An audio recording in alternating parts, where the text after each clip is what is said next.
Hare Krishna, Hare Krishna,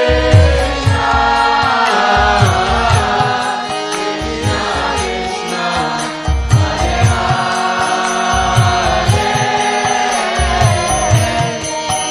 Hare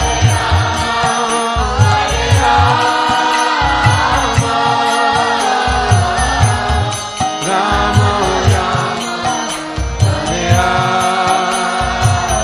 Hare Krishna, Hare Krishna, Krishna Krishna, Hare Hare। रात का 3 बजा है, बुखार है, नींद आ नहीं रही क्योंकि जुकाम हो चुका है और थोड़ा ठंड दे करके बुखार भी आया। पर जब नींद नहीं आ रही थी तो बहुत समय से भगवद गीता का एपिसोड रिलीज नहीं हुआ, तो विचार आया कि इस बार एपिसोड 46 इसको रिकॉर्ड करके और आप लोगों से साझा किया जाए। ओम नमो भगवते वासुदेवाय। हम भगवान वासुदेव को नमन करते हैं। भगवद गीता में भगवान कृष्ण बहुत अद्भुत बात कहते हैं। वे कहते हैं कि स महात्मा सुदुर्लभा, जो उनका भक्त है वह दुर्लभ है। पर अपने लिए कहते हैं तस्याहम सुलभम पार्थ, हे पार्थ मैं सुलभ हूँ। देखिए, इस संसार में जीवन जीने के 2 ही ढंग हैं। एक ढंग है जिससे प्रभु की ओर उन्मुख होकर जीवन जिया जाए, और दूसरा जो प्रभु से विमुख होकर जीवन जिया जाए। एक मार्ग है परमात्मा की ओर चलने का मार्ग, और दूसरा है संसार की ओर चलने का मार्ग। जो परमात्मा की ओर उन्मुख होकर चल पड़ता है, परमात्मा उसके लिए सुलभ हो जाते हैं, और उनकी ओर चलने वाला स्वयं दुर्लभ हो जाता है। ऐसा इसलिए क्योंकि भगवान की माया है ही ऐसी, कोई बिरला ही इससे भ्रमित होने से बच पाता है। वास्तव में जो ईश्वर की ओर उन्मुख हो गया वही इस माया को पार कर पाता है। ईश्वर की ओर चलने का मार्ग अर्थात संसार की ओर पीठ करने का मार्ग। पर संसार की ओर कोई पीठ क्यों करेगा? वह तभी करेगा जब उसे पता होगा कि संसार की वास्तविकता क्या है। लोग सुख खोजने में पूरा जीवन लगा देते हैं। इस संसार में सुख को वे भिन्न भिन्न रूपों में खोजने का प्रयास करते हैं। तो क्या वास्तव में इस संसार में सुख मिल सकता है? इस प्रश्न का जवाब देते हुए श्री कृष्ण कहते हैं, मामुपेत पुनर्जन्म दुःखालयम अशाश्वतम नाप्नुवन्ति महात्मानः संसिद्धिम परमाम गताः। मामुपेत पुनर्जन्म, मुझे प्राप्त करके पुनर्जन्म को दुःखालयम अशाश्वतम, दुःखालयम अर्थात दुखों के घर में, अशाश्वतम मतलब जो निरंतर परिवर्तनशील है, नाप्नुवन्ति महात्मानः, महात्मा लोग प्राप्त नहीं होते। किसको प्राप्त नहीं होते? पुनर्जन्म, पुनर्जन्म को प्राप्त नहीं होते। किसे प्राप्त हो जाते हैं? मामुपेत, जब वे मुझे प्राप्त कर लेते हैं। भगवान श्री कृष्ण कहते हैं कि जब महात्मा लोग मुझे प्राप्त कर लेते हैं तो जो दुःखालयम है, जो दुखों का घर है, अशाश्वतम जो निरंतर परिवर्तनशील है, फिर वहां पर वो पुनर्जन्म फिर से जन्म को प्राप्त नहीं होते। फिर किसे प्राप्त होते हैं? संसिद्धिम परमाम गताः, क्योंकि मैं ही वो परम सिद्धि हूं और वो मुझे प्राप्त हो गए होते हैं। यहाँ श्री कृष्ण कह रहे हैं कि संसार में जो पुनर्जन्म है वह दुख का घर है, क्योंकि वह शाश्वत नहीं है, परिवर्तनशील है। जन्म होगा तो मृत्यु भी होगी, वृद्धावस्था भी आएगी, बीमारी भी होगी, और जब तक इस संसार में जन्म लेकर सुख ढूंढने का प्रयास किया जाएगा, सुख नहीं मिलेगा, क्योंकि दुख के घर में सुख मिल कैसे सकता है। पर प्रश्न उठता है कि यह पुनर्जन्म होता ही क्यों है? यह प्रश्न बहुत महत्वपूर्ण है। देखिए, पुनर्जन्म होता है आकांक्षाओं और वासनाओं की पूर्ति के लिए। जो भी आकांक्षाएं और वासनाएं मृत्यु के समय अधूरी रह जाती हैं, तो परमात्मा कृपा करके पुनः जन्म प्रदान करते हैं ताकि वह जीव अपनी वासनाओं और कामनाओं की पूर्ति कर सके। स्वयं श्री कृष्ण ही भगवद गीता के 3 अध्याय के 39वें श्लोक में कहते हैं कि कामनाएं दुष्पूर अग्नि की तरह हैं, अग्नि में कितना ही डाल दिया जाए सब स्वाहा कर देती है। ऐसे ही सांसारिक कामनाएं भी कभी पूरी नहीं हो सकती। जीवन का समय छोटा पड़ जाता है, मृत्यु अचानक आ जाती है और शेष कामना की पूर्ति के लिए नया जीवन मिल जाता है। और यह जीवन दुख का घर क्यों है? क्योंकि जो हम पाना चाहते हैं वह मिलता नहीं और मेहनत जी भर के लगती है।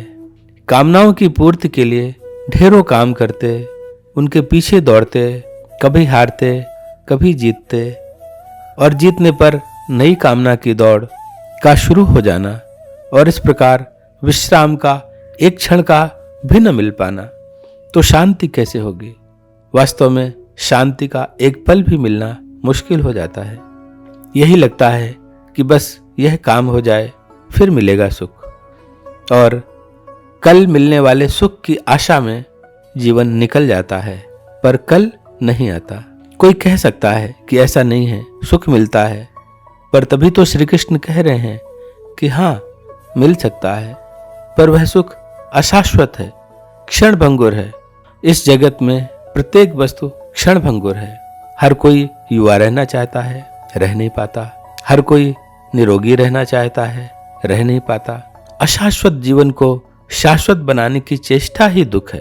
अनित्य को नित्य बनाने की चेष्टा ही दुख है। तो दुख कैसे मिटेगा? कैसे मिलेगा आनंद? उसके लिए जो शाश्वत है, जो नित्य है, उसे पाना होगा। तभी श्री कृष्ण कहते हैं कि जो मुझे प्राप्त कर लेता है वे पुनर्जन्म को प्राप्त नहीं होता। ऐसे महात्मा लोग परम सिद्धि को उपलब्ध हो जाते हैं। जो नित्य को जान गया वह अनित्य की खोज बंद कर देता है। और आगे भगवान श्री कृष्ण यह भी बताते हैं कि अनित्यता कहाँ कहाँ मौजूद है। और वे कहते हैं, हे अर्जुन, आब्रह्म भुवनाल लोका पुनरावर्तिनोर्जुन मामुपेत तु कौन्तेय पुनर्जन्म न विद्यते। आब्रह्म भुवनाल लोका, ब्रह्मलोक तक सभी लोग पुनरावर्तिनोर्जुन, हे अर्जुन, पुनरावर्ती वाले हैं, अर्थात वहां जाकर फिर लौटना पड़ता है। मामुपेत तु कौन्तेय, परंतु हे कौन्ते, हे कुंती पुत्र, मामुपेत, मुझे प्राप्त होने पर पुनर्जन्म न विद्यते, पुनर्जन्म नहीं होता। देखिए, संसार का अर्थ ही है कि जो घूमता है एक पहिए की तरह, वही संसार है। संसार की सारी व्यवस्था ही पुनरावर्ती वाली है, और यह संसार ब्रह्मलोक तक फैला है, और ब्रह्मलोक तक लौट लौट कर वही वही होता रहता है। तात्पर्य यह है कि पृथ्वी लोक से लेकर ब्रह्मलोक तक का सुख सीमित, परिवर्तनशील और विनाशी है। और वहीं जो तत्वज्ञ है, भगवत प्राप्त जीवन मुक्त महात्मा है, वे परमानंद की अवस्था में ही रहते हैं, और सब कुछ नष्ट होने पर भी वह आनंद नष्ट नहीं होता। श्री कृष्ण ऐसा क्यों कह रहे हैं कि पृथ्वी लोक से लेकर ब्रह्मलोक तक का सुख सीमित, परिवर्तनशील और विनाशी है? देखिए, एक बात समझनी पड़ेगी कि पृथ्वी लोक से लेकर ब्रह्मलोक तक सभी लोग काल के अर्थात समय के प्रभाव में हैं। उच्च लोकों का एक क्षण पृथ्वी लोक के कई कई वर्षों के बराबर हो सकते हैं, पर है सभी समय से आबद्ध, और ज्यादा दिखने वाला समय भी समाप्त हो ही जाता है, और इसलिए पुनः वापस आना पड़ता है। पुनरागमन जारी रहता है। पर आगे भगवान श्री कृष्ण कहते हैं कि मामुपेत, जो मुझे प्राप्त कर लेता है वह फिर वापस नहीं आता। ऐसा क्यों? क्योंकि श्री कृष्ण कालातीत हैं, परमात्मा कालातीत है। वहां काल का, समय का कोई प्रभाव नहीं है। जैसे परमात्मा ट्रांसेंडेंटल है, उसके लोक भी ट्रांसेंडेंटल है। मामुपेत का तात्पर्य है कि जीव ब्रह्मलोक को भी ट्रांसेंड कर गया, पार कर गया, उस दिव्य लोक में पहुंच गया जहां काल का कोई प्रभाव नहीं है। वहां सब कुछ नया है, सभी कुछ ताजा है, जैसे सुबह का खिला हुआ फूल खिला ही रह गया, कभी दोपहरी न हुई, कभी सांझ न हुई और फूल मुरझाया ही नहीं, वह ताजगी शाश्वत हो गई। ऐसा लोक जहां समय का कोई लेखा जोखा ही न हो, पर वहीं ब्रह्मलोक तक तो समय का लेखा जोखा चलता रहता है। हाँ, समय की मात्रा बहुत ज्यादा होती है, पर है तो समय के प्रभाव में ही, है तो काल के प्रभाव में ही। इसी बात को व्यक्त करते हुए श्री कृष्ण कहते हैं, सहस्त्र युग पर्यंतम अहा यद ब्रह्मणो विदुः रात्रिम युग सहस्त्रांता ते हो रात्रिविदो जनाः। सहस्त्र युग पर्यंतम, 1000 चतुर्युगी वाले, आहा एक दिन, यद ब्रह्मणो विदुः, ब्रह्मणो ब्रह्मा के, विदुः जाना जाता है, आहा एक दिन, ब्रह्मा का एक दिन 1000 चतुर्युगी के बराबर माना जाता है। रात्रिम युग सहस्त्रांता, एक रात्रि भी 1000 चतुर्युगी वाली होती है। ते हो रात्रिविदो जनाः, ते वे जनाः मनुष्य, अहह रात्रिविदो ब्रह्मा के, अहह मतलब दिन, रात्र को जानने वाले हैं। अर्थात श्री कृष्ण कहते हैं कि हे अर्जुन, ब्रह्मा का जो एक दिन है वह 1000 चतुर्युगी वाला है, और जो ब्रह्मा की एक रात्रि है वह भी 1000 चतुर्युगी वाला है। और ऐसा जो लोग तत्व से जानते हैं वही योगी जन काल के तत्व को जानने वाले हैं। एक चतुर्युग, सत्य, त्रेता, द्वापर और कली, इन 4 युगों को एक चतुर्युगी कहते हैं। ऐसी जब 1000 चतुर्युगी बीत जाती है तो ब्रह्मा जी का एक दिन होता है, और ऐसे ही 1000 चतुर्युगी जितनी ही ब्रह्मा की रात्रि होती है। इस प्रकार ब्रह्मा जी की आयु 100 वर्षों की होती है। एक दिन 1000 चतुर्युगी जितना लंबा, पर कितनी ही बड़ी आयु क्यों ना हो, है तो वह भी काल के प्रभाव में ही। जैसे हम देखते हैं कि वर्षा के दिनों में एक पतंगा सांझ को पैदा होता है और रात होते होते मृत्यु को प्राप्त हो जाता है। बस कुछ घंटे की ही आयु है, उतनी देर में सब कुछ हो गया, जन्मा, नई संतति के लिए अंडे रखे, सारा जीवन जिया और जीवन समाप्त। कुछ ऐसे भी जीवाणु हैं जिनकी जीवन अवधि मात्र एक क्षण ही है। हमारी आयु के अनुपात में तो वह बहुत छोटी लगेगी, पर उसी में उनका पूरा जीवन व्यतीत हो गया। वास्तव में जो समय के इस रहस्य को जान लेता है वही तत्वविद है, और समय को ट्रांसेंड करके परम गति को प्राप्त करने वाला है। ब्रह्मा जी के दिन और रात में क्या घटित होता है उसका वर्णन करते हुए श्री कृष्ण अर्जुन से आगे कहते हैं, अव्यक्त्यात् व्यक्त्यः सर्वाः प्रभवन्ति अहरागमे रात्र्यागमे प्रलीयन्ते तत्रैव अव्यक्त संज्ञकै। अव्यक्त्यात् अर्थात अव्यक्त से, व्यक्त्यः सर्वाः सभी के सभी जो शरीर हैं, प्रभवन्ति पैदा होते हैं, अहरागमे ब्रह्मा के दिन के आरंभ काल में, अह आग में। तो ब्रह्मा जी का जो दिन प्रारंभ होता है उसमें जो सारे जीव हैं वो क्या होते हैं, अव्यक्त से व्यक्त हो जाते हैं। रात्रागमे प्रलीयन्ते, और ब्रह्मा जी की रात्रि के आरंभ काल में प्रलीयन्ते लीन हो जाते हैं। तत्रैव उसमें ही अव्यक्त संघ के, उस अव्यक्त में ही वे लीन हो जाते हैं। अहरागमे, जब ब्रह्मा जी का दिन प्रारंभ होता है तो वह वही क्षण है जब जगत अव्यक्त से व्यक्त होता है, जीवन प्रारंभ होता है, पदार्थ का आविर्भूत होता है। और जब ब्रह्मा जी की रात्रि प्रारंभ होती है तो ये जगत जो व्यक्त हुआ था फिर से अव्यक्त में लीन हो जाता है। और इसी बात को आगे बढ़ाते हुए श्री कृष्ण कहते हैं कि भूतग्रामः स एवायं भूत्वा भूत्वा प्रलीयते रात्रागमे अवसः पार्थ प्रभवति अहरागमे। भूतग्रामः जो प्राणियों का समुदाय है स एवायम, वही यह प्राणियों का समुदाय भूत्वा भूत्वा उत्पन्न हो होकर प्रलीयते लीन हो जाता है। कब लीन हो जाता है? रात्र्यागमे अवसा, प्रकृति के परवश हुआ ब्रह्मा जी की रात्रि में वह फिर से लीन हो जाता है। पार्थ प्रभवति अहरागमे, और ब्रह्मा जी के दिन के समय उत्पन्न होता है।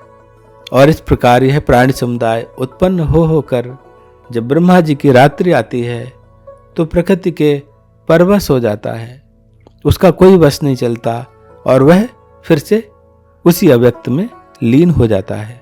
देखिए, बीज में वृक्ष अव्यक्त होता है, पर जैसे ही उसे भूमि पर डाल दिया जाता है और अनुकूल स्थितियां बन जाती हैं, वह वृक्ष के रूप में व्यक्त हो जाता है। बीज के भीतर ही एक एक पत्ता छिपा था, एक एक डाल छिपी थी, एक एक फूल छिपा था, एक एक फल छिपा था। और ब्रह्मा जी के दिन के आरंभ में उसी अव्यक्त से, उसी बीज से सारा जगत व्यक्त हो जाता है और ब्रह्मा जी की रात्रि में उन्हीं अव्यक्त में बीज बनकर फिर से लीन हो जाता है। यहाँ श्री कृष्ण एक बहुत महत्वपूर्ण बात कहते हैं। अवसह मतलब अपने वश में नहीं है तो किसके वश में है? वास्तव में अपनी वासनाओं और कामनाओं के वश में जीव फिर पैदा होता है और लय होता है। यह संपूर्ण जगत, अखिल ब्रह्मांड भी कामना से प्रेरित हुआ फिर जन्मता है और लीन हो जाता है। मानो श्री कृष्ण इस माध्यम से अर्जुन के प्रारंभिक प्रश्नों का उत्तर दे रहे हों कि हे अर्जुन, तुम चिंता कर रहे हो कि जो युद्ध में तुम्हारे सामने खड़े हैं वे मारे जाएंगे, पर वास्तव में ये तो बहुत बार मर चुके हैं और जन्म भी ले चुके हैं। अरे व्यक्तियों की बात तो छोड़ो, यह प्रकृति न जाने कितनी बार बनी है और मिटी है। तुम यह मत सोचो कि तुमने युद्ध नहीं किया तो ये बच जाएंगे। अरे मृत्यु तो इनकी होकर ही रहेगी, तुम तो मात्र निमित्त हो। इसलिए स्वयं को कर्ता मत मानो। जातस्य ही ध्रुव मृत्युम, यदि जन्म ले लिया है तो मृत्यु निश्चित है। इसलिए हे अर्जुन, उस अमृत को जानो जहां मृत्यु नहीं है, जहां विनाश नहीं है। और इसी बात को व्यक्त करते हुए आगे श्री कृष्ण कहते हैं, परस्तस्मात्तु भावः अन्यः अव्यक्तो अव्यक्त्यात् सनातनः यः स सर्वेषु भूतेषु नश्यस्तु न विनश्यति। परः तस्मात् तु, लेकिन उस अत्यंत श्रेष्ठ भावः अन्यः अव्यक्तो अव्यक्त्यात् सनातनः, अव्यक्त अव्यक्त्यात्, अव्यक्त से भी अव्यक्त जो है वो सनातन है, वो परः है, वह परम श्रेष्ठ है, अत्यंत श्रेष्ठ है। यह स सर्वेषु भूतेषु, जो संपूर्ण प्राणियों के नश्यस्तु न विनश्यति, नष्ट होने पर नष्ट नहीं होता। एक अव्यक्त है जो इस जगत के बीज की तरीके से है और वह बीज ब्रह्मा जी के रूप में है। ब्रह्मा जी के रूप में वह बीज इस संसार को व्यक्त करता है। वास्तव में ये बहुत महत्वपूर्ण श्लोक है, इसे ध्यान से समझना चाहिए। देखिए, जिस बीज की बात हम कह रहे थे, जिस बीज रूप में सारा जगत अव्यक्त हो जाता है, वह बीज ब्रह्मा जी है, इसलिए उन्हें क्रिएटर कहते हैं। और फिर वही बीज इस संसार को फिर से जन्म देता है। लेकिन यह बीज जिस अव्यक्त से प्रकट होता है, वह अव्यक्त इस अव्यक्त ब्रह्मा जी रूपी अव्यक्त से भी परे है और वही सनातन है, क्योंकि ब्रह्मा जी का जीवन भी काल के प्रभाव में ही है। और वही जो अव्यक्त से परे अव्यक्त है, जिसे श्री कृष्ण अव्यक्तो अव्यक्त्यात् कह रहे हैं कि अव्यक्त से भी परे जो अव्यक्त है सनातन, वही सनातन है। इसे सरलता से ऐसे समझ सकते हैं कि हमारे भीतर भी तीन परतें हैं। एक व्यक्त जो हमारा शरीर है, एक अव्यक्त जो हमारा मन है, और उस अव्यक्त से परे जो हमारी आत्मा है। मन में जो कुछ भी होता है वह आज नहीं तो कल व्यक्त हो जाता है। वास्तव में मन ही बीज की तरह है। सारी कामनाएं, सारी वासनाएं उसी मन रूपी बीज में ही कैद होती हैं और इसी अव्यक्त मन से ही यह व्यक्त शरीर उत्पन्न होता है, क्योंकि जब मृत्यु होती है तो शरीर तो छूट जाता है, पर मन नहीं छूटता। मन आत्मा के साथ चला जाता है और यही बीज के रूप में चला जाता है और फिर नया शरीर बना लेता है। जैसे ब्रह्मा जी की रात्रि में सारा दृश्य जगत चला जाता है एक बीज के रूप में, तो जैसे आत्मा के साथ मन चला जाता है, ऐसे ही उस परमात्मा के साथ ये ब्रह्मा जी सारे जगत के मनों को केंद्रित करके उनके साथ उस बीज रूप में चले जाते हैं। और पुनः जब ब्रह्मा जी का दिन आता है तो वही अव्यक्त बीज फिर जगत के रूप में व्यक्त हो जाता है। तो जैसा जिसका बीज रूप मन था वैसा ही उसका शरीर व्यक्त हो जाता है। इसलिए हे अर्जुन, यदि तुम्हें मृत्यु के पार जाना है, विनाश के पार जाना है, तो उस अव्यक्त बीज के परे परमात्मा की खोज करनी पड़ेगी, जो न कभी जन्म लेता है न कभी मरता है, जो अज है, जो मन के पार है। इसी प्रकार जो आत्मा है वह भी अज है, न कभी जन्म लेता है न मरता है। और जो व्यक्ति अपने मन के पार हो गया, मन उसका मित्र हो जाता है और मन के मित्र होते ही ऐसी प्रज्ञा का जन्म होता है जो आत्म तत्व के दर्शन करवा देता है, उस तत्व के जो अज है, जो सनातन है, जो अविनाशी है। और जैसे कबीरदास जी हैं जो जानते हैं, इसको तत्व से जानते हैं, तो कहते हैं हम न मरें मरी है संसारा, हमको मिल्या जियावन हारा। देखो संसार तो मृत्यु रूप है ही। संसार में ब्रह्मलोक तक सारे लोग पुनरावर्ती हैं, लेकिन जो ब्रह्मलोक को ट्रांसेंड कर गया, पार कर गया, तो वह अमृत तत्व मिल जाता है। जो अव्यक्त से भी परे अव्यक्त है वही जियावन हारा है और वही सनातन है। और एक बार वो सनातन मिल गया तो फिर मृत्यु कैसी। अब न मरो मरने मन माना। जब तक मन में कामनाएं और वासनाएं बनी रहती हैं तो मृत्यु होगी, तो वह जो कामनाओं और वासनाओं वाला जो बीज है वह फिर से जन्म दे देगा। तो यहाँ कबीरदास जी कह रहे हैं जो संसार की ओर उन्मुख होता है, संसार की कामना और वासना रखता है, तो मृत्यु होती है, फिर जीवन मिलता है। लेकिन मैं तो ये जान गया हूँ, मेरे मन में परमात्मा के सिवा कुछ भी नहीं है, सर्वत्र प्रभु की ही सत्ता है, वह जियावन हारा मेरे सामने ही सदैव प्रकट है। इसलिए अब मरने का तो कोई सवाल ही नहीं है। वास्तव में जो उस अव्यक्त से भी परे अव्यक्त है, जब उसकी दृष्टि में आ गया, जो कि अविनाशी है, सनातन है, तो यह जीव भी सनातन हो जाता है। फिर कैसी मृत्यु। मन की वासनाएं और कामनाएं समाप्त होते ही जो स्वरूप है वो प्रकट हो गया, और जो वास्तविक स्वरूप है वह तो जीवन और मृत्यु से परे है। इसीलिए कहते हैं कबीरदास जी की तेई मुवे जिन राम न जाना। पर जो उस अव्यक्त से परे अव्यक्त उस तत्व को नहीं जान पाया, जो राम है, जो कृष्ण है, जो परमात्मा है, जो परब्रह्म है, वही फिर उस मृत्यु को प्राप्त होता है। आगे कबीरदास जी कहते हैं कि साकत मरें संत जन जीवें, भरी भरी राम रसायन पीवें। साकत मरें, जो भगवान की जो अपरा शक्ति है, ये जो भगवान की माया शक्ति है, जो इसके प्रभाव में रह गया, तो वह फिर इस पुनरागमन में पड़ा ही रहेगा। लेकिन जो संत जन हैं, जिन्होंने भगवान की पराशक्ति का आश्रय ले लिया, वही वास्तव में सदैव जीते हैं, सनातन होते हैं और भरी भरी राम रसायन पीवे।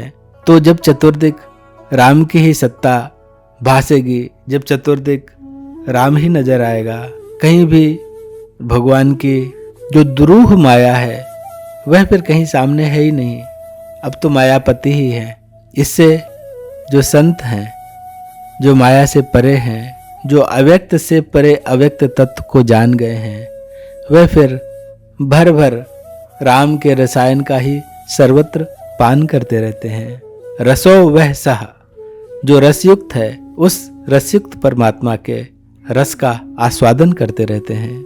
हरि मरि हैं तो हमहु मरि हैं, हरि न मरे हम काहू को मरि हैं। यहाँ कबीरदास जी गीता में जो भगवान कृष्ण कह रहे हैं, यह स सर्वेषु भूतेषु नश्यस्तु न विनश्यति, कि संपूर्ण प्राणियों के नष्ट होने पर भी जो नष्ट नहीं होता, तो कह रहे हैं कि जब मैं उसे पा गया हूँ जो कभी नष्ट नहीं होगा, तो मैं कैसे नष्ट हो सकता हूँ। अरे हरि मरि है तो हमहु मरि हैं, जो नष्ट नहीं हो सकता, अगर वो नष्ट हो गया तब तो मैं भी नष्ट हो जाऊंगा। पर हरि न मरे हम काहू को मरि हैं, लेकिन वो तो अविनाशी है, वो तो कभी नष्ट हो ही नहीं सकता, तो हम कैसे नष्ट होंगे, हम कैसे मरेंगे। कहें कबीर मन मन ही मिलावा, अमर भय सुख सागर पावा। तो कबीरदास जी बहुत प्यारी बात कहते हैं, कहें कबीर मन मन ही मिलावा।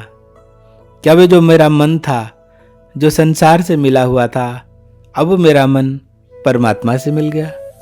और जैसे ही मेरा मन संसार से हटा और परमात्मा से जुड़ा, अमर भय, अमरता मुझे स्वतः मिल गई। सुख सागर पावा, और जो परमानंद, जो सच्चिदानंद घन परमात्मा है, जहाँ आनंद का समुद्र सदैव हिलोरे लेता रहता है, उसी सुख सागर को, उसी आनंद सागर को अब मैं पा गया हूँ। देखिए, आज हमने भगवत गीता के अध्याय 8 के श्लोक 15 से श्लोक 20 तक 6 श्लोकों पर चर्चा की। यह बहुत अद्भुत चर्चा रही। देखिए, जब तक हम जो काल से परे है उसको प्राप्त नहीं करेंगे, काल के प्रभाव में ही बने रहेंगे। जन्म और मरण का यह जो चक्र है, यह चलता ही रहेगा। वही पुनरपि जननम पुनरपि मरणम पुनरपि जननी जठरे शयनम। और इसीलिए शंकराचार्य जी कहते हैं, भज गोविंदम भज गोविंदम, गोविंदम भज मूढ़ मते।